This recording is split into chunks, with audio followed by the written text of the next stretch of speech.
আজকে যে রাস্তা পরিদর্শনে আমরা এসেছি, এটা আমার দায়িত্বের অংশ। এই হিসেবে এসেছি।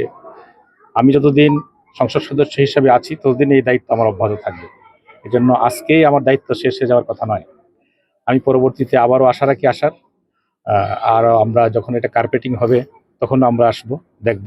আজকে যতটুকু আমরা দেখলাম, আমরা আমরা মনে করি যে কাজ ভালোই হয়েছে।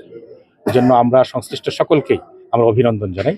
আমাদের বিশেষ করে যারা এখানকার কর্মকর্তা আছেন, এলজিডি অফিসের ইঞ্জিনিয়ার সহ যারা আছেন, তারা আমার মনে হয় ঠিকমতো মনিটরিং করেছেন, এবং ইঞ্জিনিয়ার যারা কন্ট্রাক্টর আছেন তিনিও মনে হয় আন্তরিক ছিলেন, যার কারণেই কাজটা আমরা ভালোভাবে পেয়েছি। যে লেয়ারটা যে পরিমাণ থাকার কথা আমরা সে মেপে দেখেছি সেই পরিমাণেই আছে। আরেকটা বিষয় আপনাকে বলি যে বাংলাদেশের ভৌগোলিক অবস্থার কারণে এখানে যে সমস্ত এই কাজগুলো করা হচ্ছে এগুলো কিন্তু অল্প সময়ে 1 বছর 1.5 বছরের ভিতরে নষ্ট হয়ে যায়। সেক্ষেত্রে আপনার পার্লামেন্টের দীর্ঘমেয়াদী পরিকল্পনা এই কাজগুলো ভিন্ন কোনো ভাবে করা যায় কিনা সেই বিষয়টা প্রস্তাব রাখবেন। আমরা ইতিমধ্যেই আমরা পার্লামেন্টে বলেছি আমাদের অর্থ বছরকে চেঞ্জ করার জন্য।